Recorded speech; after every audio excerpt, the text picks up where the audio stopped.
76માં ગણતંત્ર દિવસની આમોદ તાલુકા કક્ષાની ઉજવણી સહિત સરકારી ઉપરાંત ખાનગી સામાજિક શૈક્ષણિક સંસ્થાઓ દ્વારા ગણતંત્ર દિવસની ઉજવણી કરવામાં આવી।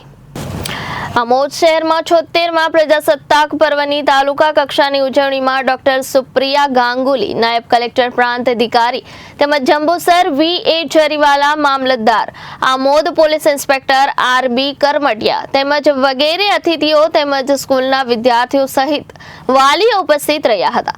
આમોદ શહેરના તાલુકા મથકે ગ્રામ્ય વિસ્તારમાં ગ્રામ પંચાયતોમાં સામાજિક સંસ્થાઓ, સરકારી કચેરીઓ અને શાળા કોલેજોમાં રાષ્ટ્રીય પર્વ નિમિત્તે सांस्कृतिक कार्यक्रमों સાથે ધ્વજવંદન કરાયું હતું। રાષ્ટ્રધ્વજને શાનથી સલામી અપાઈ હતી। સમગ્ર આમોદનગર તિરંગાના રંગે રંગાયું હતું। ઉત્કૃષ્ટ કામગીરી બદલ સન્માનપત્રો, સાંસ્કૃતિક કાર્યક્રમો, વૃક્ષારોપણ વગેરે ઠેર ઠેર બરચક કાર્યક્રમો યોજાયા હતા।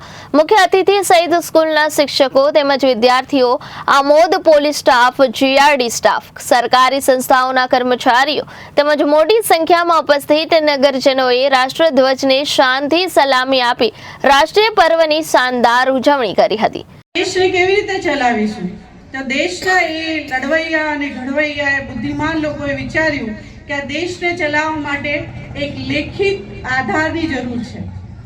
26મી જાન્યુઆરી 1950ના રોજ 2 વર્ષ 11 મહિના અને 18 દિવસની એટલી લાંબી જહેમત ઉઠાવીને તૈયાર કરેલા બંધારણને આપણે આપણા ભારતના લોકોને સમર્પિત કર્યું।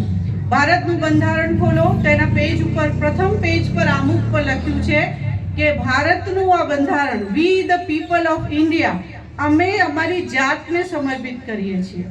પ્રજાસત્તાક ગણતંત્ર એટલે લોકો દ્વારા, લોકો માટે, લોકોથી ચાલતી સરકાર।